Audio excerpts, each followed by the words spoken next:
también es súper complejo, ¿ya? Porque hay un efecto poligénico, pero que está muy influenciado por el ambiente, ¿ya? Y la genética se refleja básicamente como en distintos grados de resistencia insulínica, ¿ok? No está claro cómo la resistencia insulínica se produce, hay teorías, ¿cierto? Para explicar eso llevamos a hacer una clase, de hecho, de eso. Pero, una de esas teorías tiene que ver con que habrían genes defectuosos asociados a la señalización, ¿ya? Por insulina. Ahora, esa base genética, en el caso de la diabetes de tipo 2, ¿ya? Obviamente que está muy influenciado por lo ambiental.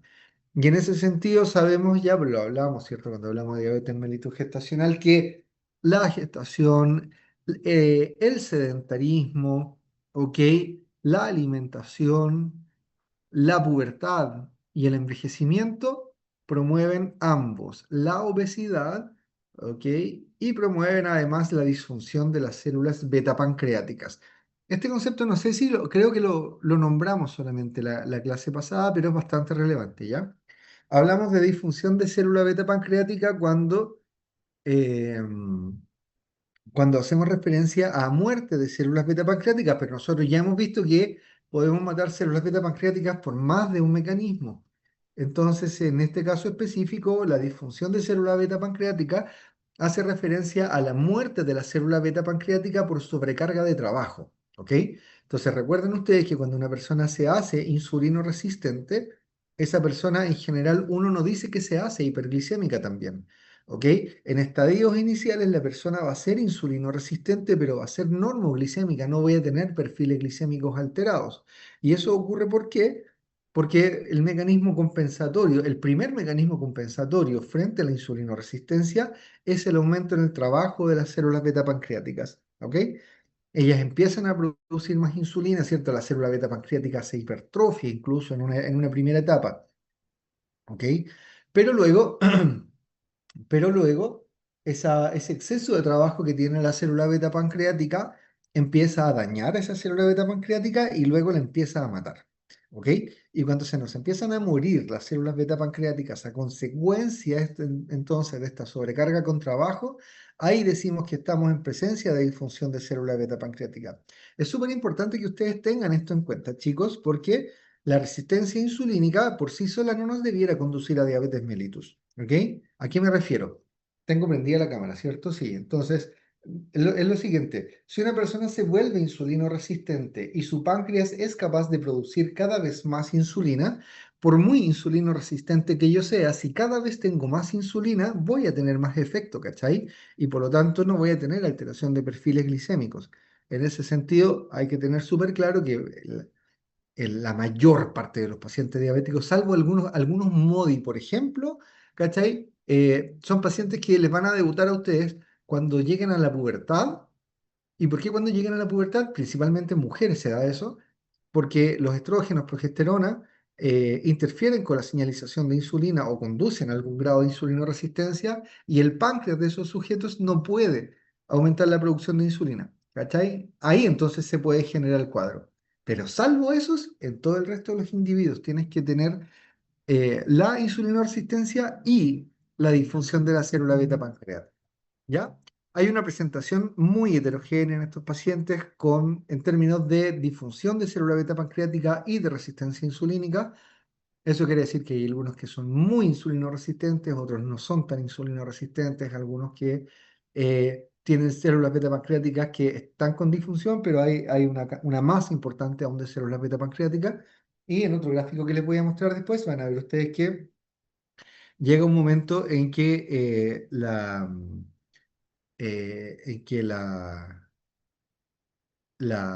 cantidad de células beta pancreáticas que el paciente tiene es muy poca, ¿cierto? Pues hay muy poca producción de insulina y entonces esos individuos terminan siendo también finalmente insulinodependientes.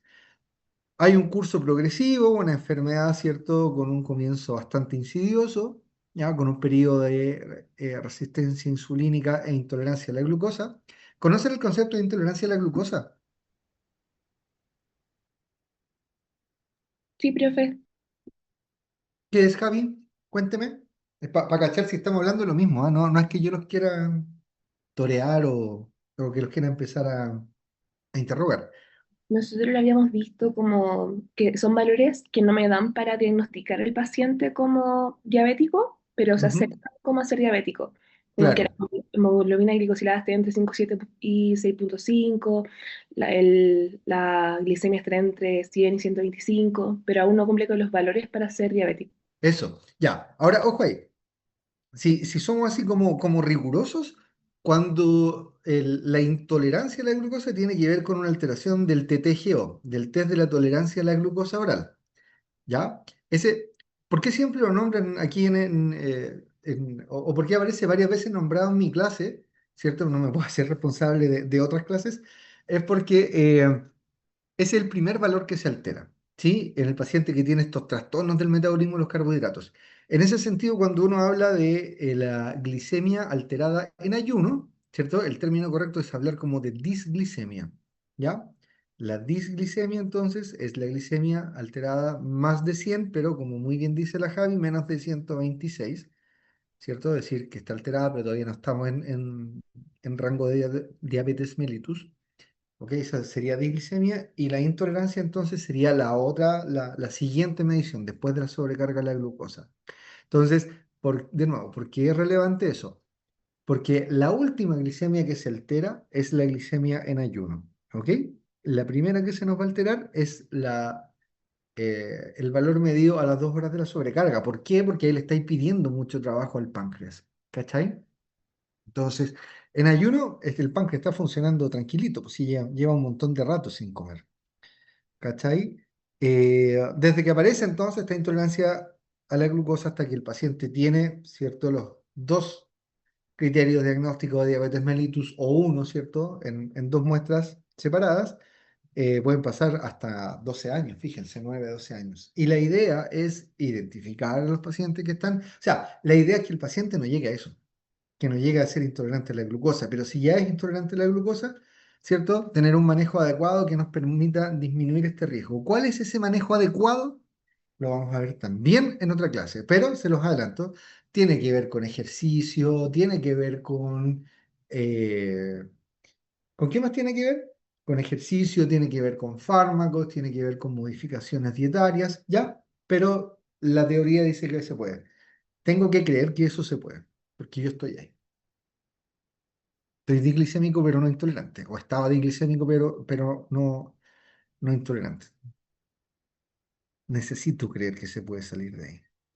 ¿Ya? Y en ese sentido, favoreciendo la disfunción de las células beta pancreáticas, la propia insulinoresistencia, porque expone a las células beta pancreáticas a más trabajo, el síndrome metabólico en general o las condiciones que están asociadas al síndrome metabólico, ¿ya? Eh, los niveles altos de glicemia, ¿cierto? A eso se le llama glucotoxicidad por sí sola, conduce a muerte de células beta pancreáticas y por sí sola conduce a una disminución en la producción de insulina. Y lo mismo ocurre con los ácidos grasos, ¿ok? Libres que empiezan a llegar en gran cantidad al páncreas también, ¿ya? Y eso se llama lipotoxicidad. Vamos a hablar de disfunción de célula beta pancreática cuando hablemos de insulinoresistencia. ¿Qué pasó? ¿Qué? ¿Sí?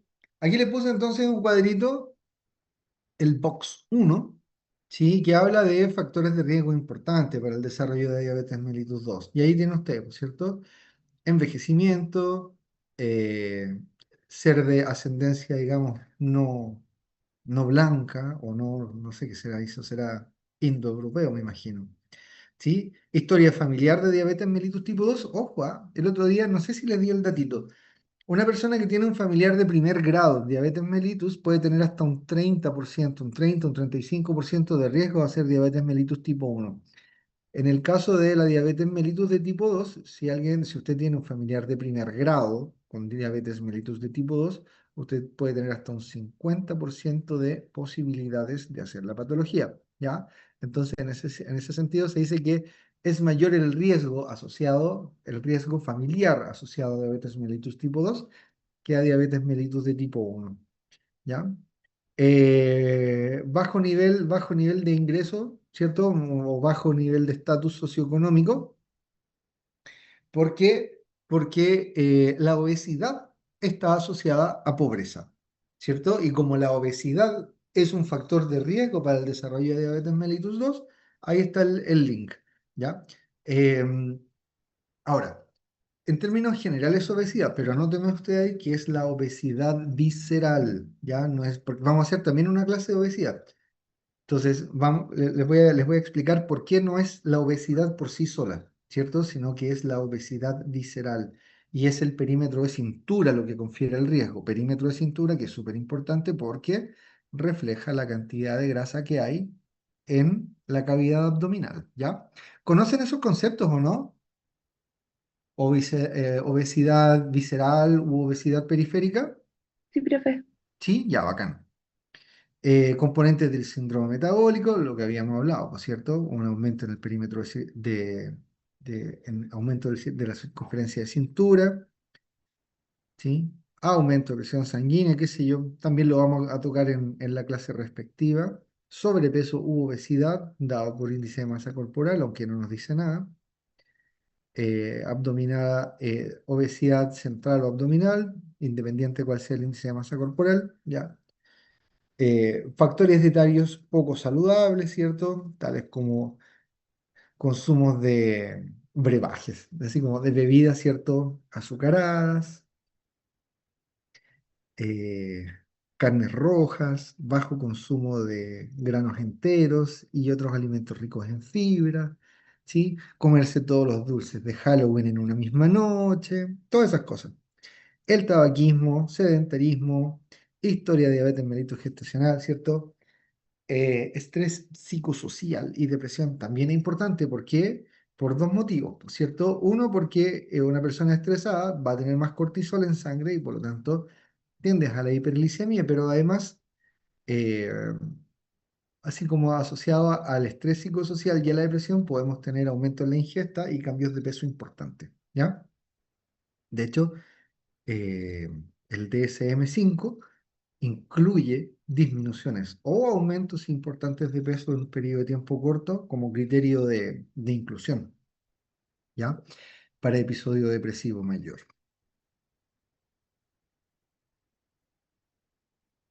Cuadrito, donde podemos ver donde podemos ver la historia natural de diabetes mellitus, ¿ok? Entonces, ¿cuándo comenzó todo? Aquí, chicos, cuando la persona se volvió insulino resistente, ¿ya? Entonces, eso es importante, ¿por qué?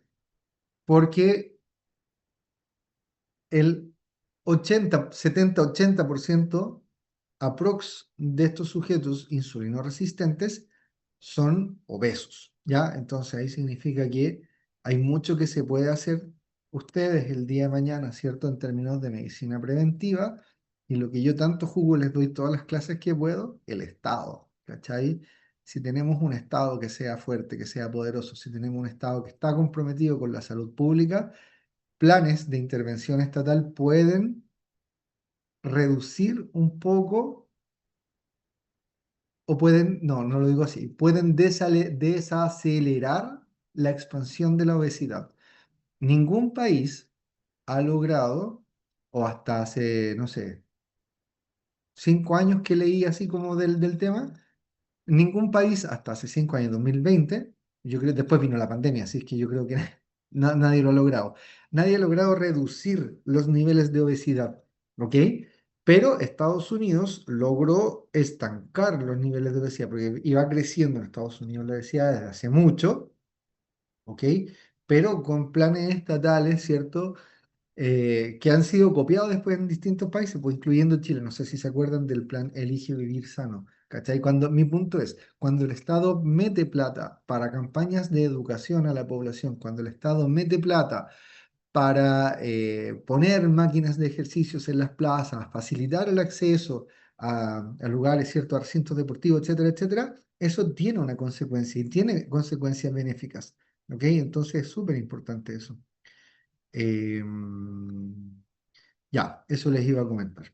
Entonces, miren acá.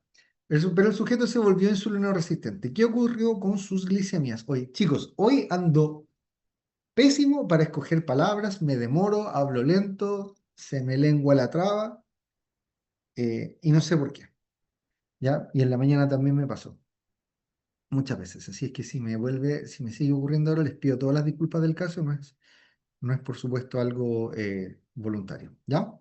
Entonces, la persona se vuelve insulino resistente acá. ¿Y qué ocurrió con sus glicemias? Glicemias perfectas. Miren, ningún problema. ¿Por qué? Porque fue capaz su páncreas de aumentar la producción de insulina. ¿Cuándo se nos empieza a alterar todo? ¿O cuando se nos empieza a alterar el sistema? Miren, cuando la producción de insulina ya no es capaz de seguir a la insulinoresistencia. ¿Cachai? Ahí recién empezamos a evidenciar falla. ¿Y cuál es la primera falla que evidenciamos? El BG, que es Blood Glucose, ¿cierto? Postprandial. Esa es la intolerancia a la glucosa. Aquí, el sujeto se hizo intolerante a la glucosa. Pero miren, por favor, lo que ocurrió. Acá, la glucosa plasmática en ayuno, F es por fasting, ya ayuno, fasting blood glucose.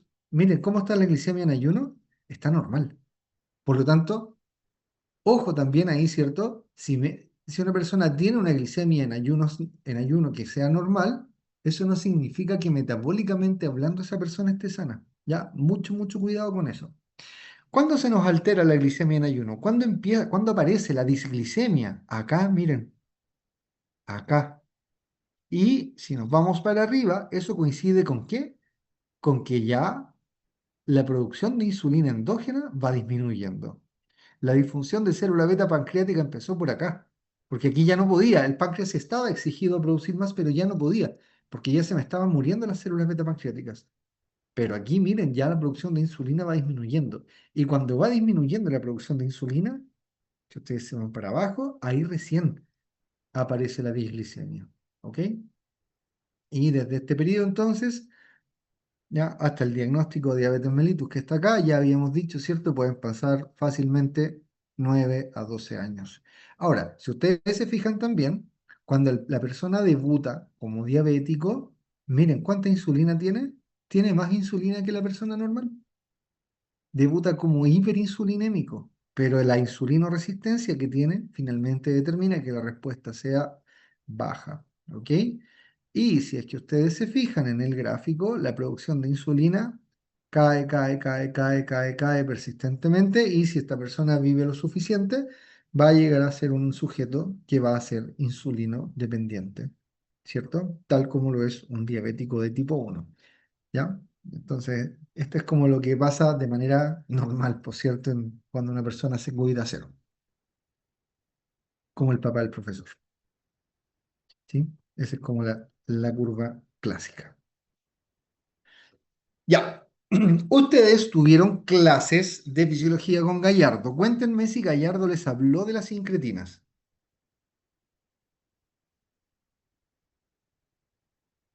¿Sí o no? Profe, el doctor Gallardo no nos hizo gastrointestinal, No solo les nos hizo hizo, gastro. ¿Quién les no hizo nos gastro? hizo Moraga. el Moraga, sí. Ya, el profesor Daniel. ¿El profesor Daniel les habló de incretinas o no? Yo me acuerdo de haberles escuchado. Ya, ok. Empiezo desde cero. Las incretinas son hormonas que son producidas por el tubo digestivo, ya, principalmente por el intestino delgado. Entonces, estas incretinas se producen principalmente después de una ingesta y tienen varias funciones importantes. Una función importante es que trabajan a nivel del sistema nervioso central, suprimiendo centros neuronales que están en el hipotálamo y que nos llevan a consumo. Es decir, lo que les quiero decir, que cuando las incretinas suben en sangre, ¿ok? Uno experimenta sensación de saciedad. No, sal de ahí. Ya, oye. Lo siento, es que tenemos esto. Fue un año de... Nos produjimos y compramos una calabaza de glitter con Martino y la gata la andaba mordisqueando. Incretinas, ya, vuelvo. Entonces, en el hipotálamo hay centros que controlan saciedad y centros que generan consumo, ¿ok?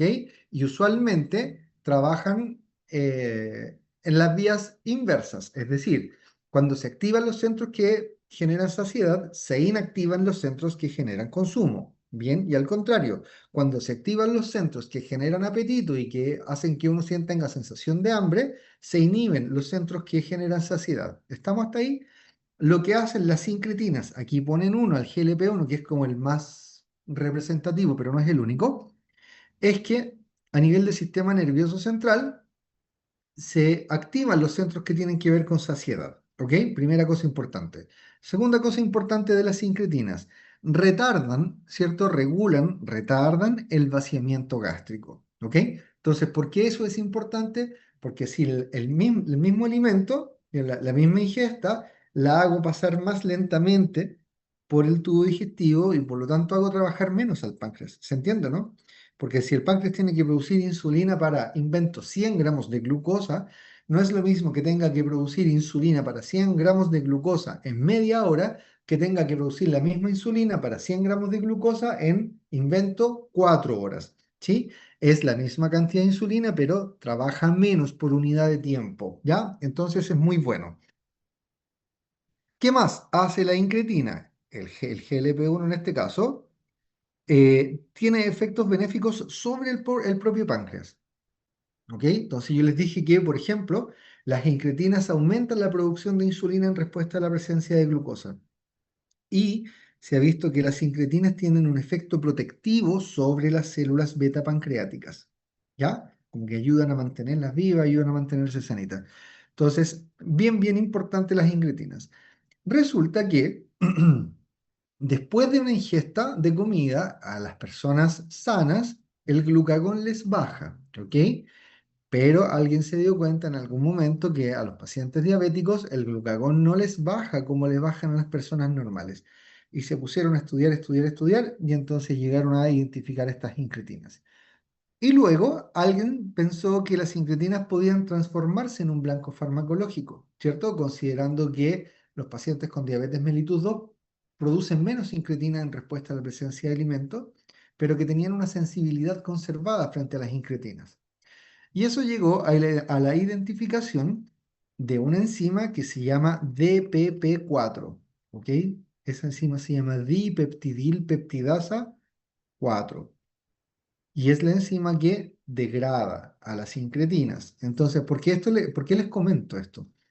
Porque esto hoy en día son, como le gusta decir a mi doc Rossi, son target farmacológicos y hoy en día tenemos fármacos que son inhibidores de la dipeptidilpeptidasa 4, ¿ok? Que son parte del arsenal farmacológico para pacientes diabéticos, ¿ya? Y no solamente eso, sino que lo vamos a comentar aquí y en la clase de obesidad. Hoy en día existen incretinas de laboratorio, ¿ya? Incretinas sintéticas, ya que también se ocupan como parte del manejo farmacológico en diabetes mellitus 2 y ahora último, ¿cierto? Asociado también a obesidad. Cuénteme, ¿cómo vamos hasta aquí? Bien, profe. Bien, Bien, profe. profe. ¿Vamos bien? ¿Parecido o no muy parecido a medicina interna? Sí, me acuerdo que justo habíamos hablado de la incretina y de este inhibidor del DPP4, así que estaba parecido. Ya, pero no igual, o sí igual, Mm, habría que ir viendo más adelante. ya, Para- porque sí, pues sí, igual pierde la gracia. Chiste repetido sale podrido, decíamos en mis tiempos. Aprovecho la pausa para saludar al doctor Rossi. Doc, ¿cómo le va? Bien, aquí no quise molestarlo mientras estaba hablando, llevo algún rato ya viendo su clase. Mm. Está bonita. Gracias. ¿Cómo está usted? Bien, bien, bien. Bonito como la clase, lo veo. Recién llegando. No, llegué hace un ratito, llegué hace como 15 minutos, 20 Ya, minutos. sí, lo vi entrar por Sí, ahí. no quería ¿Algo que molestar. comentar hasta este punto, Doc? No, no, obviamente simplemente cosas que son bien lógicas. Esto es una enfermedad, yo imagino que yo llegué, no llegué a la primera diapositiva, pero su alta frecuencia y obviamente una enfermedad que va a aumentar porque nosotros como Chile está ingresando, como tú lo dijiste, hay una relación directa con la obesidad. Y obviamente nosotros tenemos una de las pandemias que tenemos es la obesidad y por lo tanto va a aumentar el número de diabetes y hipertensos. Y Eso. obviamente uno ya está viendo, no sé, en el hospital, yo hablo del hospital mucho, hemos tenido pacientes de 190 kilos, 200 kilos, cosas que antes no se veían. Entonces, evidentemente, algo que es una pandemia que viene y que lamentablemente los avances que hemos tenido en términos de control de la obesidad no han sido lo suficiente. Y eso, tú sabes En que términos de control y prevención, pues, sí, pues las proyecciones actuales vamos a ¿cierto? ser que no me acuerdo el año exacto, pero me parece que en 2035, una cosa por el estilo, no sé si tú lo dijiste, vamos a ser el país con más obesos en el mundo, lo Así cual es. no me acuerdo cuál es el año exacto, pero según la proyección, y la verdad es que la proyección se ha hecho muy poco en términos reales para la prevención. De hecho, ya somos el país con más obesos en los niños. No sé si tú lo ¿Cierto? dijiste. Y a nivel de OCDE ya hace Ya varios hace, años que hace estamos en rato, ¿no? Y primer quizás a lugar. nivel mundial, porque la OCDE, y obviamente eso te habla de que resistencia a insulina, hipertensión, diabetes, obviamente vamos a vivirlo. Entonces, Eso. ahora obviamente volvemos a lo mismo, como el doctor ya lo ha dicho en forma repetida, no se trata de todos los obesos, pero la mayoría de los obesos son centrales, entonces evidentemente sí es un factor de riesgo significativo. Entonces, bueno, yo sé que todo lo más probable es que lo hayas tocado, pero el rol de lo que sí, El- eso sí, y lo uno vamos a puede. comentar en la clase misma de obesidad, porque Ah, eso, decía, claro, tuvimos que empezar por diabetes mellitus el capítulo, y por algo eso que hay que tener, que no pero es sí algo que el... tener algo claro, que resistente a la insulina, sí, un estado prediabetes, pero el intolerante, no todos progresan, y eso hay que tenerlo bien claro. O sea, y eso obviamente como no se sabe quién va a progresar y quién no va a progresar, hay que darle a todos los pacientes los cuidados para tratar de que no progresen. Pero eso, Exactamente, sí, eso, pero, gracias, Doc. ya. Bueno, asociado con lo que dice el Doc, fíjense que no tenemos claro cuál es el nivel de obesidad y cuál es el nivel de diabetes mellitus actualmente. Sí. Los datos que tenemos, y así como los oficiales, son los de la Encuesta Nacional de Salud, que son 2016-2017, eh, y después vino pandemia, pues. Entonces eso generó un cambio súper importante porque como nadie quería salir de casa, ¿cierto? Muchas personas que quizás estaban empezando a ser diabéticos no iban a médicos, no iban a controles y entonces no... No, pero siempre hay que entender que la diabetes está subdiagnosticada, o Sí, sea, pues. eso hay que Mm, tenerlo claro, o sea, porque, por ejemplo, yo no sé si tú lo vayas a tocar después, pero muchos pacientes no tienen síntomas, entonces son enfermedades que no dan síntomas, y habitualmente las enfermedades que no dan síntomas, la persona no va al médico, y va a hablar, sobre todo las personas que trabajamos, no vamos al médico a controles. Entonces, eso hay que tenerlo claro. O sea, un hombre en etapa laboral, salvo que la empresa o el lugar donde trabaja lo obliga a ir al médico a hacerse controles de salud, el hombre trabaja, por lo menos los más antiguos, porque los cabros jóvenes que salgan, alguien haga más conciencia y vayan más, pero en general la gente no va a controles sanos, o sea, exacto. no va. O sea, yo te Yo, aseguro fíjese que que. yo le comenté a usted que me había detectado algunos problemillas metabólicos. Pero tú estás preocupado, porque tú Y eres ahora sí, pero preocupado. ahora fue porque yo fui a una cirugía en marzo. Claro. Yo fui a cirugía en marzo y el urólogo me preguntó si me había hecho examen y le dije, no, porque nunca me había hecho exámenes. Y ahí me pidió Claro. la montonera de exámenes y Mira, ahí, porque es muy raro que alguien se haga exámenes en forma sí, pues, voluntaria y tiene que ir hasta con chistes, porque siempre te encuentran algo, si esa es la verdad. O sea, siempre es muy raro que alguien vaya a un médico y esté sano, sano. Entonces, siempre encuentran algo. Entonces evidentemente la gente no va, no va. eso. Entonces, Ah, y lo que yo le iba a decir, claro, ¿y por qué el Estado? ¿Por qué al Estado, chicos, le conviene, entre comillas, y el Estado está dispuesto a invertir plata en esto? Porque hay muchos costos asociados en salud que él debe asumir, que el Estado tiene que asumir. ya, Si no es cuando ya que el están Estado enfermos. quiere a la gente sana eh, por una cosa de antropofilia, digamos, así como cierto, así como una cosa de beneficio. No, no, no. Muchos de estos países terminan demandando recursos del Estado. Si por eso para el Estado es relevante estos planes de De prevención, prevención. ¿cierto? Y de control. Lo que Ya, pasa es que actualmente son casi, como hay tanto lista de espera, yo tengo ese discurso del Estado a veces discutible, pero en términos económicos claramente conviene prevenir, y que en términos de salud también. Ya, pero eso. Ya, ya. siempre como Gracias, Doc. te dejo. No, perdóname, tú me preguntaste qué opinabas. Sí, no, sí, pero su visión siempre es muy relevante para nosotros. Ya, los ¿Ya? dejo trabajando. Ok. Te estoy Ya, escuchando todo atento. sí, sí, sí. Ya, entonces, ya tenemos a nuestro paciente diabético, chicos. ¿Cuál es el objetivo del paciente diabético? ¿Sí? O el objetivo más importante en el manejo del paciente diabético es que nuestro paciente diabético tenga un buen control metabólico. Y ese control metabólico, ojalá bueno, que se mantenga en el largo plazo. ¿Ok? ¿Cómo se ve el tema del control metabólico? Viene en la diapo que sigue. Ustedes me dijeron que la clase de diabetes los mandaron al tiro a la guía clínica del MinSal, que entre paréntesis es 2010, con hemoglobina glicada, ¿cierto? ¿Cómo logramos esto? Combinación entre cambios en el estilo de vida, ¿cierto? Y fármacos adecuadamente seleccionados en relación a la dieta, ¿cierto? Usualmente se buscan dietas con balances energéticos negativos, ¿ok? ¿Por qué? Porque la reducción de peso, ¿cierto? Mejora la sensibilidad frente a la insulina y el control del peso por sí solo mejora el control glicémico, ¿ya? Súper importante entonces también considerar el índice glicémico, ya es decir, eh, explicado, ¿cierto? En simple, con qué velocidad se absorben los carbohidratos. Entonces, los pacientes diabéticos, ¿cierto? Tienen en general así como contraindicado el jugo de fruta, pero sí pueden comer la fruta, ¿ok? Y eso tiene que ver con que la misma cantidad de carbohidratos, ¿cierto? Primero hay un gasto energético, hay un tiempo, ¿cierto? Distinto en términos de cómo se lo entregamos al estómago, ¿ok? Pero además también se absorbe en un tiempo distinto, ¿ya? Hay gente que le gusta el concepto del índice glicémico, hay gente que no le gusta mucho el índice glicémico, ¿ya? La carga glicémica, también importante, también debe ser considerada, ¿cierto? En nuestros alimentos.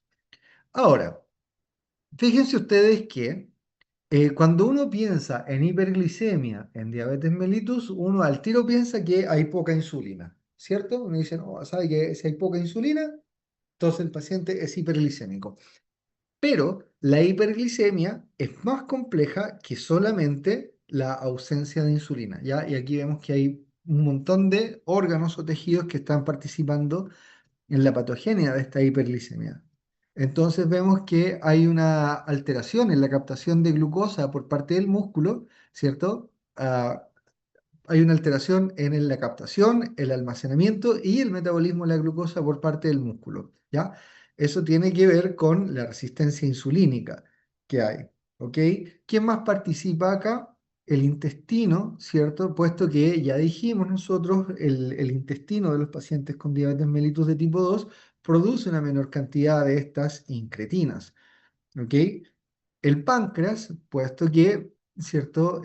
Tengo una alteración en la secreción de insulina y una pérdida de la masa de células beta, se me están muriendo, entonces obviamente, ¿cachai? Pero además hay otra cosa.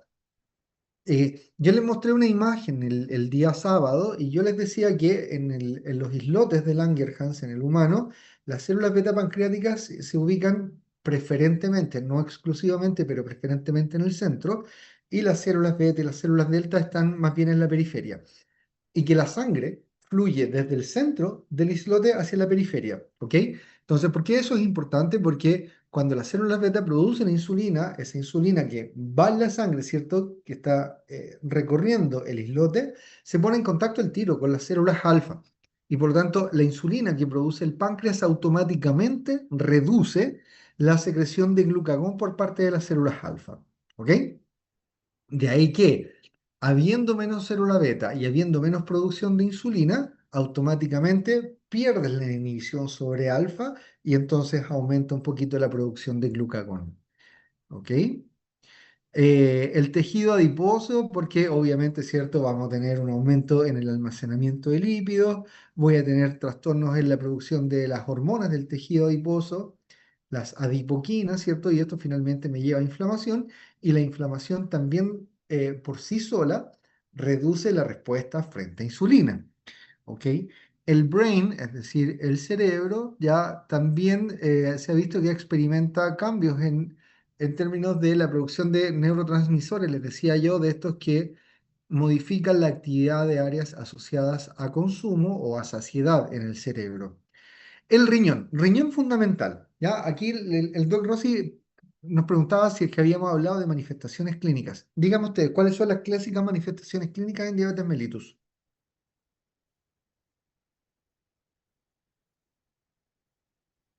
¿Cuáles son las manifestaciones clínicas clásicas de la diabetes mellitus?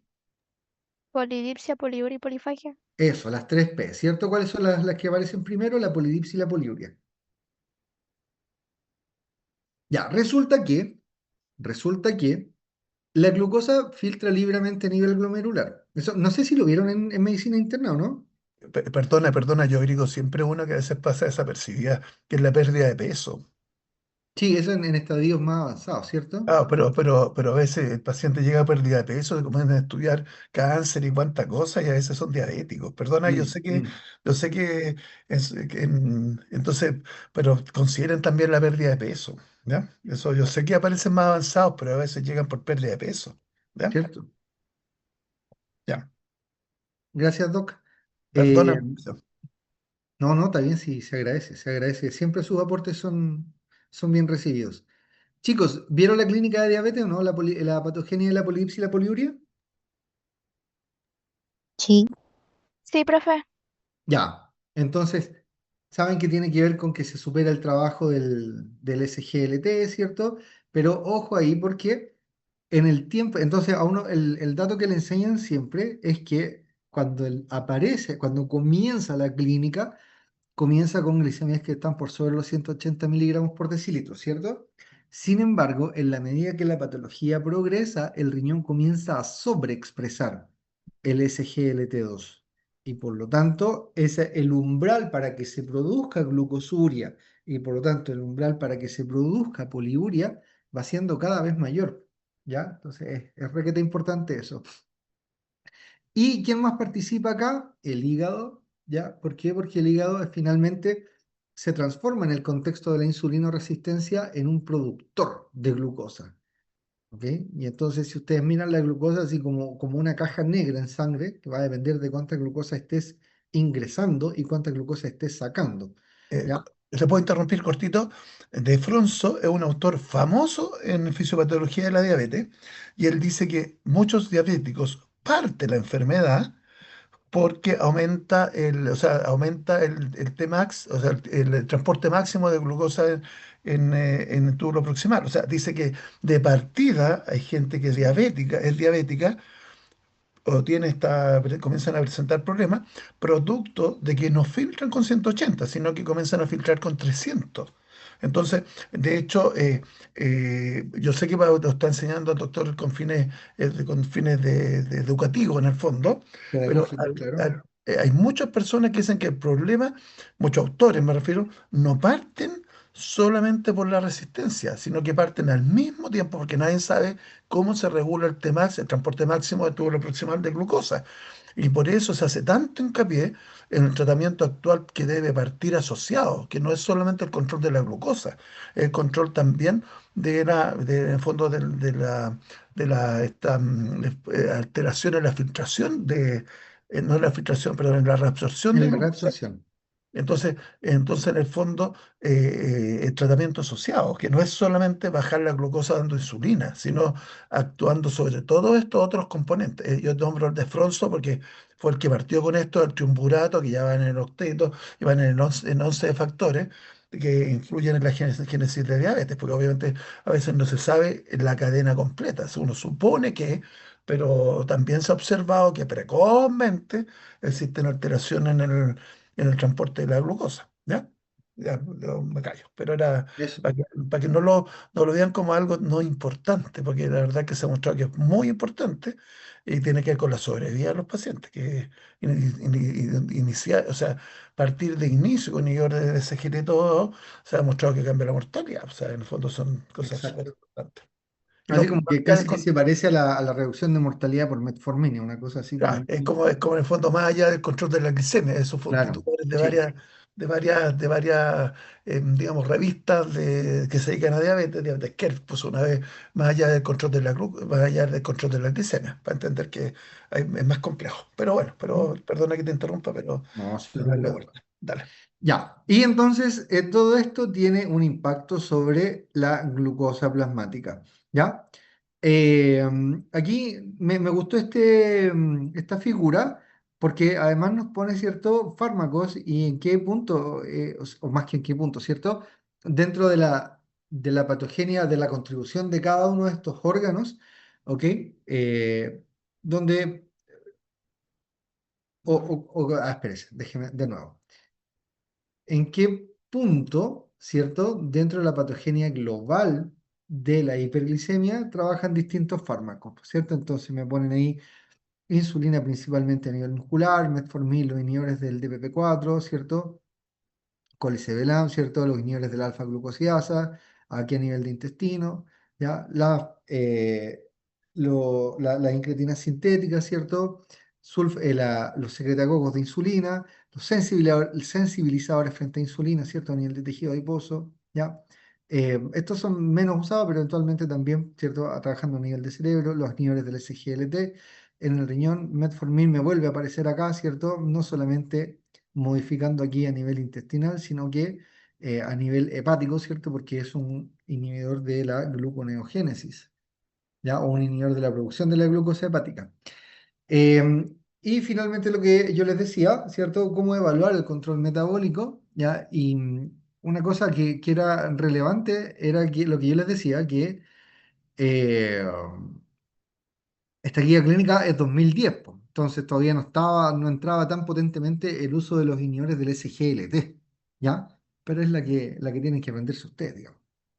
Entonces, ¿cómo se evalúa el control metabólico en el paciente según los niveles de hemoglobina glicada?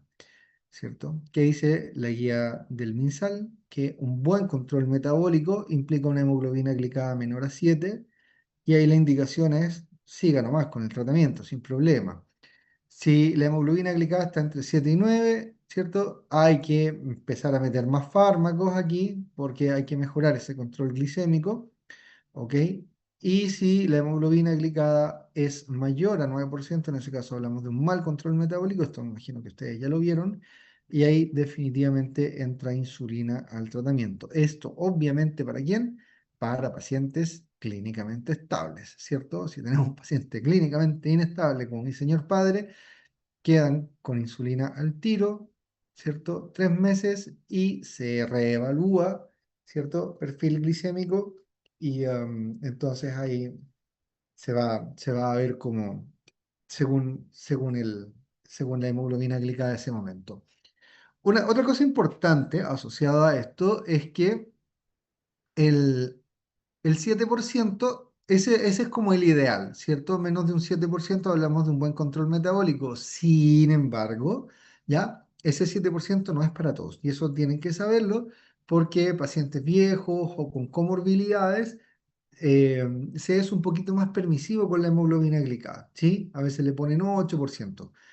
¿Ya? ¿Y por qué ocurre eso? Porque mientras mejor es el control metabólico, o no, lo digo de otra manera, a más hiperglicemias y a más intensas las hiperglicemias que hace una persona, más hemoglobina glicada vas a tener. Por lo tanto, tener más hemoglobina glicada te dice que en los últimos 3 meses esa persona tuvo más eventos de hiperglicemia o que sus eventos de hiperglicemia fueron más intensos.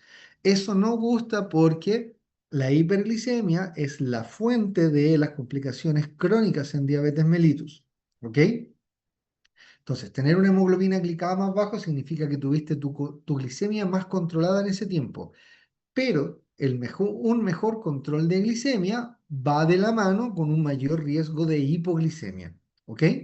Entonces, en ciertas poblaciones que se estima que tienen más riesgo de hacer hipoglicemia, no se aspira a un 7% de hemoglobina glicada, sino que se suaviza un poco, ¿ok? O se relaja, se da una cierta flexibilidad en ese indicador, ¿ya? Pero, de nuevo, como norma general, menos de 7% decimos nosotros que tenemos un buen control metabólico en ese paciente diabético. Otra cosa que es fundamental, y esto es parte del tratamiento en diabetes mellitus 2, no así en diabetes mellitus 1, es el ejercicio. ¿Ok? Y esto ya lo hemos hablado con el Doc Rossi en algunos seminarios de casos clínicos, pero ¿conocen la diferencia entre ejercicio y actividad física o no?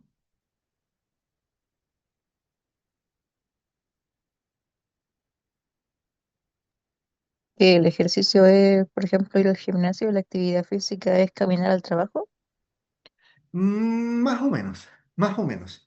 Ya, déjeme, voy a escribir, ¿ya? no puedo escribir. Ya, pero puedo hacerlo con esto. El ejercicio, ¿cuál es la diferencia? Ya, la actividad física es toya no.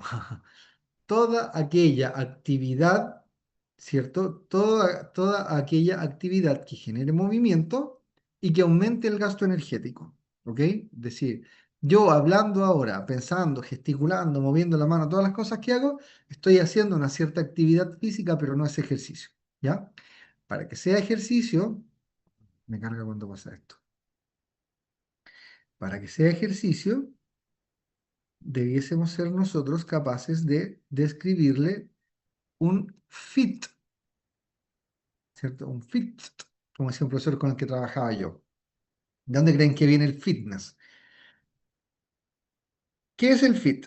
Para que sea ejercicio, debo ser yo capaz de describirle esa actividad una cierta frecuencia, ¿cierto? Tantas veces por semana, una cierta intensidad, un tipo de ejercicio y un tiempo de ejercicio, ¿ok? Es decir, la diferencia entre la actividad física y el ejercicio es que el ejercicio es intencionado, ¿ya? Y hay definiciones, pues y el Doc Rossi la ha dado más de alguna vez, ¿cierto? Depende de cuál sea la sociedad que uno esté estudiando, pero como que la más conocida y de donde se toma la definición, porque son los que la crearon, es la ACSM,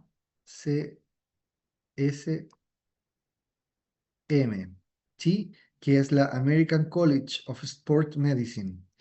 Ellos crearon esta definición que dicen que ejercicio es igual a 150 minutos de actividad física programada en una semana dividido en 5 sesiones. ¿Ok? Por tanto, para decir que alguien hace ejercicio debe hacer al menos 5 veces en la semana, al menos 30 minutos cada vez. ¿Ok? Y eso durante 6 meses, porque ellos dicen, no, no, no, sabe que si empezó la semana pasada, usted todavía es sedentario. ¿Ya? Para tener los efectos eh, protectivos, ¿cierto? A largo plazo, ellos dicen que tiene que ser al menos 6 meses. Ojo, eso es como para en el global, así como 6 meses. Porque la verdad las cosas es que incluso en una primera sesión de entrenamiento mejora el tiro la captación de glucosa y mejora la sensibilidad a insulina. ¿Ya? Entonces, acuérdense, frecuencia, intensidad del ejercicio. ¿Cómo medimos? ¿Cómo estimamos la intensidad? Aquí está, fíjense. Muy baja, baja, moderada, alta, muy alta, máximo. Hay varias formas de hacerlo. Una forma tiene que ver con, ¿cierto? Clínicamente realizable, fácil, con frecuencia cardíaca. ¿Ya? El porcentaje de frecuencia cardíaca. ¿Saben ustedes calcular frecuencia cardíaca máxima o no? Chicos, Yo no. ¿no? Ya, también hay varias fórmulas, pero la fórmula más conocida es 220 menos edad. ¿Ok? ¿Qué edad tiene usted, Dante?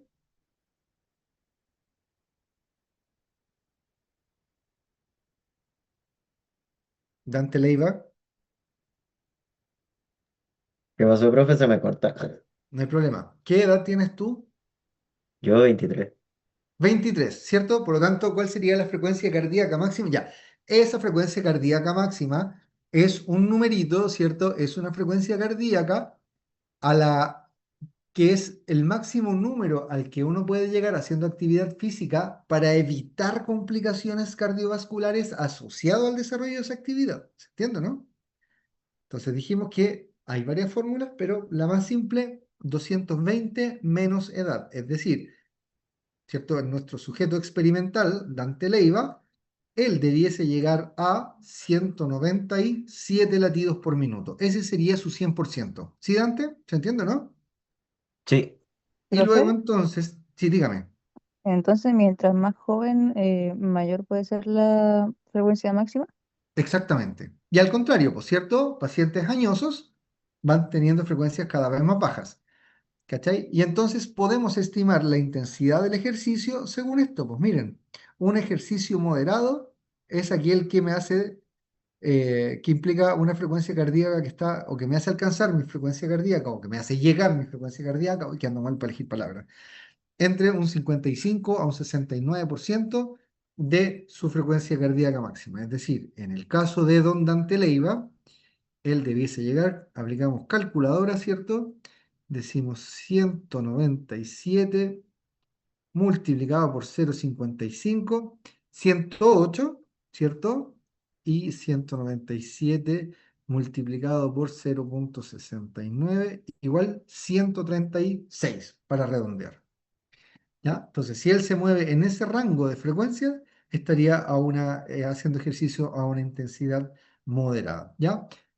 ¿Cuál es la intensidad a la que se va a realizar la actividad física? Depende de cuáles sean los objetivos. Ahora, chicos, y esto es súper importante, porque ahora que ustedes saben esto, no se me pongan creativos, ¿ok? Aquí está expresado como frecuencia cardíaca máxima. A un paciente diabético que se le prescribe ejercicio, porque eso es importante lo que acabo de decirle, a ese paciente hay que hacerle una prescripción de ejercicio, ¿sí? El ejercicio para él es un fármaco. Entonces, el kinesiólogo cuando le prescriba ejercicio a este paciente no lo va a hacer con su frecuencia cardíaca máxima, lo va a hacer con otra variable que se conoce como la frecuencia cardíaca de reserva. ¿Ya? Anóteme eso. Con la frecuencia cardíaca de reserva se llega a frecuencias cardíacas que son un poco más bajas, ¿ya? Pero se ocupan personas que tienen factores de riesgo cardiovascular. Y si mi paciente es diabético, usted sabe que ese sujeto tiene factores de riesgo cardiovascular.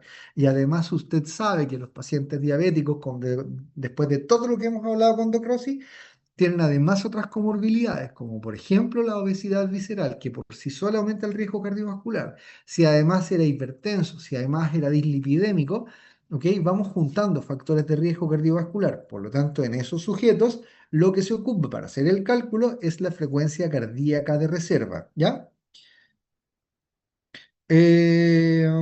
Eso, ¿ya? ¿Qué tipo de ejercicio? ¿Aeróbico o de resistencia? Ideal los dos. ¿Puede ser solo aeróbico? Puede ser solo aeróbico. ¿Puede ser solo resistencia? También, ¿ya? Pero ideal que sean los dos. ¿Sí? ¿Por qué? Porque el aeróbico, ¿cierto? Es más seguro en términos de que llegamos a frecuencias cardíacas que son un poquitito más bajas. El aeróbico permite tener tiempos de ejercitación más prolongados sin llegar a la fatiga muscular. Pero el aeróbico no te hace aumentar masa muscular, ¿cachai? Por lo tanto, no te modifica el metabolismo basal, ni mejora la sensibilidad a la insulina así como en el tiempo. En cambio, el ejercicio de resistencia sí te aumenta la masa muscular y como tienes más masa muscular, ¿cierto? Tienes más efectos frente a insulina, ¿ya? Mínimo entonces 3 veces por semana. Ah, me va a decir, pero es que la ACSM dice 5 veces por semana. Sí, pero también, ¿cierto? Hay otras definiciones que dicen que puede ser 3 veces por semana también el ejercicio. Lo importante, chicos, no es que sea 3 o que sea 5 o que sea 6 veces por semana. Lo que importa es que el ejercicio, uno, sea prescrito de manera segura para la persona y dos, que se realice en el largo plazo, ¿ya? Que se mantenga en el largo plazo. Todos los estudios clínicos dicen eso, ¿sí? Que el factor más importante para mejorar la salud cardiometabólica, para mejorar el fitness cardiorrespiratorio de la persona, es con ejercicio, pero que se mantenga en el largo plazo, ¿ya? Eso. Y les puse esta diapo, ¿cierto? De una revisión, de una gran revista, el International Journal of Molecular Science. Su profesor va a publicar ahí brevemente, que es del 2023. Entonces me gustó porque está actualizadita. ¿Ya? Y aquí aparecen distintos fármacos. ¿Esto también lo vieron en medicina? ¿Sí o no? Imagino que sí. Sí, profe. Sí. Ya.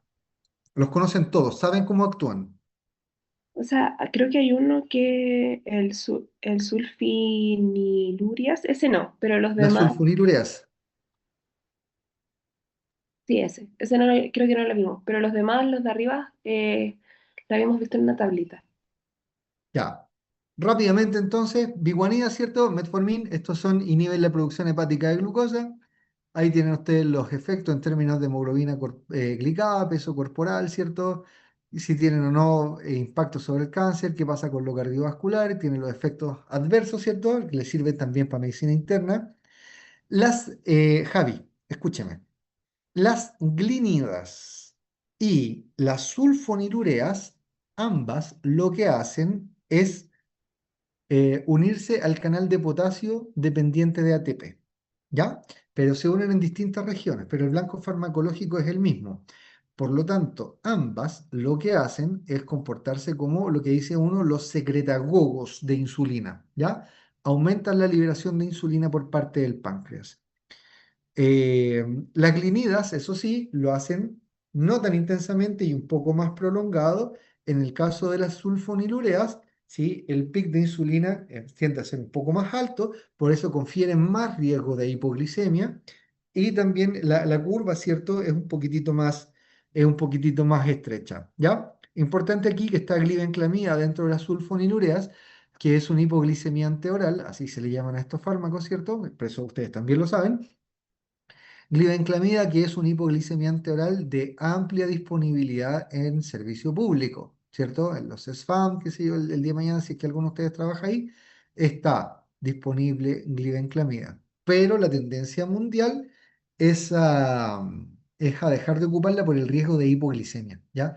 Dice la estadística, chicos, que entre un 1 y un 4% de pacientes diabéticos va a morir por hipoglicemia, ¿ya? Por eso está siempre ese susto. Ahora, esta glibenclamida, fíjense ustedes, igual tiene sus cosas bonitas, y es que, por ejemplo, se puede ocupar en mujer embarazada, ¿ya? Y otra de estos fármacos no son ya de uso en mujer gestante. Los inhibidores de la dipeptidilpeptidasa 4, ¿cierto? Ya comentamos un poquitito. ¿Las tiazolidina y se las comentaron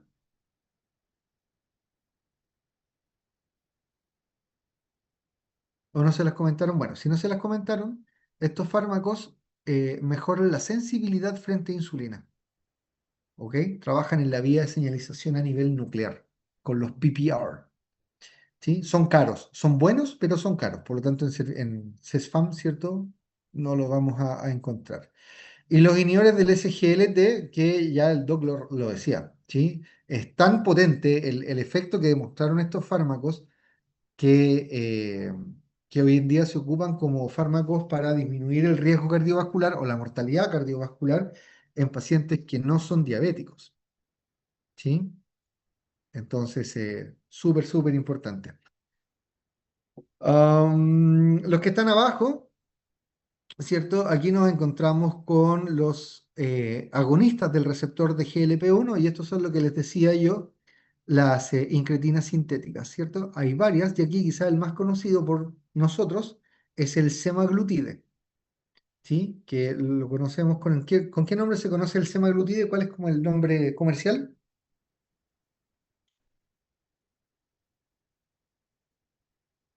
¿Alguien? ¿No?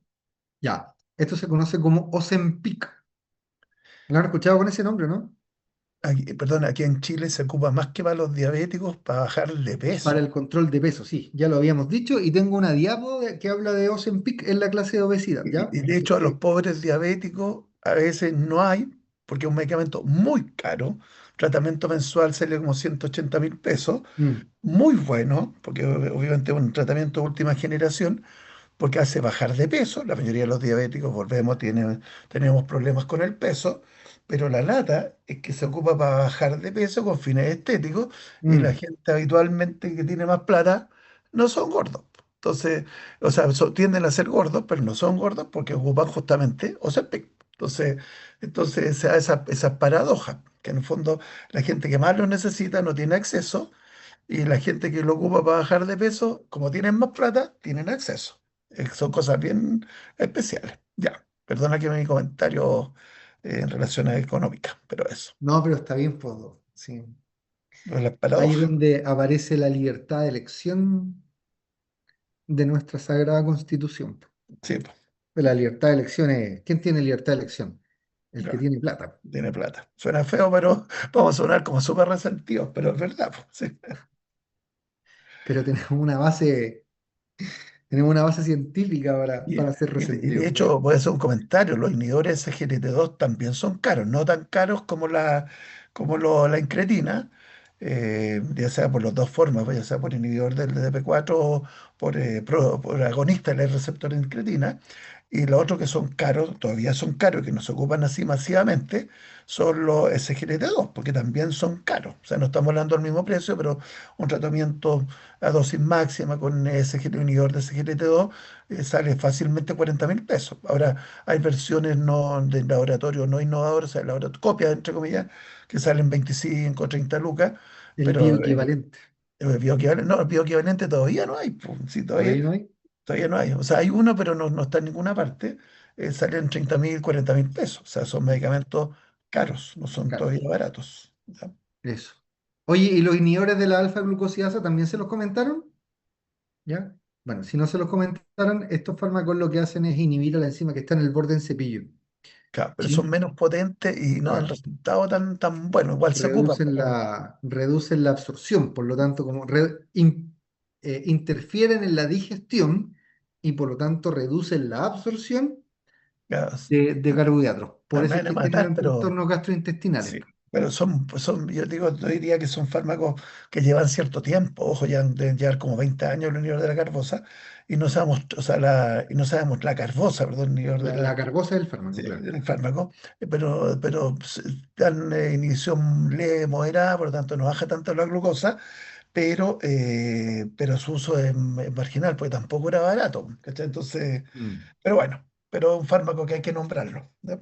cierto. Pero bueno, ahí salió rapidito esta parte, pues los chicos ya, como felizmente para nosotros, habían tenido medicina interna. Ahora, ¿Cierto? Podemos decir, Doc, que medicina interna tributa a fisiopatología ahora claro, mismo. ahora la sulfonilurea más famosa es la glibenclamida, que todavía se ocupa mucho a nivel de atención primaria, no sé cómo estén allá en Arica, pero todavía se ocupa mucho, pero la lata es que aumenta el riesgo de mortalidad cardiovascular. Entonces, es un Mm, fármaco que debería estar en retirada, pero insisto, todavía se ocupa mucho. Entonces, insisto, me encantaría saber cuánto se está ocupando allá en su atención primaria, pero Ya, es un les fármaco dejamos la que tarea a eso, a los que estén tarea yendo, para preguntarle. los que estén yendo a atención primaria para sus rotaciones clínicas, Si todavía lo ocupan. ¿sí? Claro, y cuánto se ocupa. Eso, po, era lo que les quería comentar en esta primera clase. Profe, Nos vamos al tiro acá con la nadie va segunda. ¿Qué pasó, ¿Cómo? Graciela? No, perdón, es que acá nadie va al CEFAM. Ah, uy, nadie va a ser spam. Ya, pero Ya, Oh, pregúntale. ya no van a ser fan. pero Ya, pero seguro que pregúntale. algún profesor que tiene que trabajar en CESFAM, Pero, ¿o pero no? mira, pero si les llegan pacientes hospitalizados, les llegan pacientes, ¿cuántos les llegan con glinclamia? Si uno lo puede ver en pacientes hospitalizados, ¿cuántos de los pacientes que uno ve o donde lo están viendo están con glinclamia? Ah, ya. Cierto, Es otra cierto, forma cierto. de verlo. Claro, o se le puede preguntar dirigidamente, po. O lo vemos en la ficha Porque, por ejemplo, clínica o lo yo trabajo en preguntamos. hospital público, pacientes que me lleguen al hospital público, en las salas de medicina, que se hospitalicen en UTI, o en pacientes, ninguno, por ejemplo, está con semaglutide. ¿Te fijas? Ninguno. De los pacientes que he visto en el hospital, ninguno ha tenido semaglutide.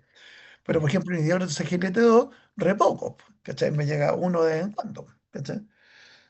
Con metformina, sí, con agarbosa, por ejemplo, ninguno. Con Glicazid de vez en cuando. ¿Cachai? Estoy viendo los fármacos que está claro, pero por ejemplo con pioglitazona, ninguno. Po, Mm. ¿cachai? Es que claro, ese es Carosi también, po. Sí, Es Carosi y eso. hay pocas Luchetti. Entonces, metformina, todos. Metformina es muy raro que no llegue con metformina. ¿Te fijas? Eso. Yo he visto, pero uno de los doctores, cuando fue a hacer spam, uno de los doctores me dijo que ya no lo usaban mucho porque la mayoría de los pacientes se quejaban de los efectos secundarios. Porque ¿De cuál tú decís? De ¿Con la. cuál? ¿Con la la glibenclamida? glibenclamida, Claro, que pues se si la quejaban mucho glibenclamida, de la los glibenclamida, efectos gastrointestinales. sí, pero la glibenclamida, el problema tiene poco efecto, por eso si te dice la glibenclamida es rara porque no tiene tanto efecto gastrointestinal, la que tiene más efecto gastrointestinal es la metformina. Mm. La Las diarreas por glibenclamia, metformina. la, la, Puedo la- dar fe de eso. sí.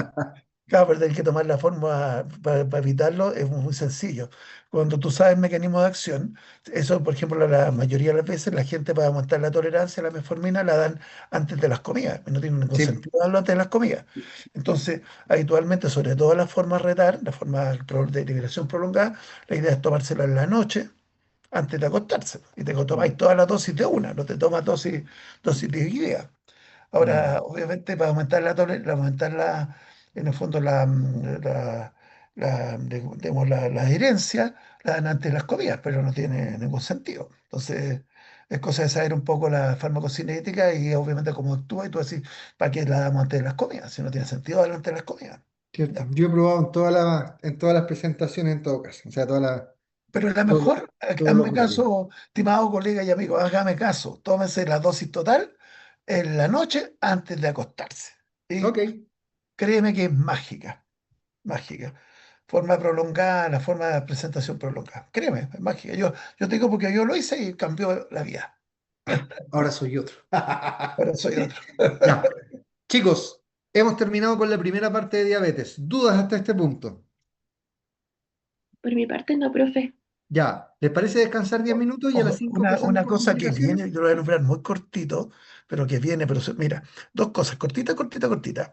Tema diabetes, tema complejo y hay que sabérselo bien. Si van a ser internistas, ¿para qué hablar?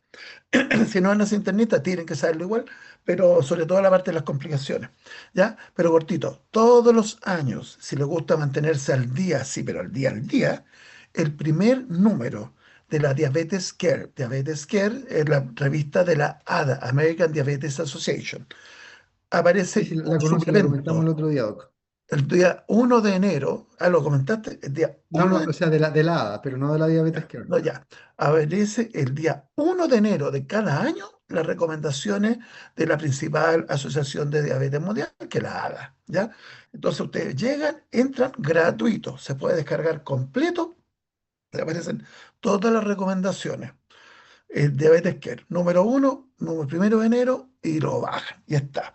Y es gratuito, o sea que no cuesta nada bajarlo. Hasta que hagan reuniones con los de Gina y con los de Gold, pues, llegan a empezar a cobrar los asociados. Claro, pero es gratuito. Los de Gol ya no están, los de Gina ya no están gratuitos, o sea que ya nos mataron.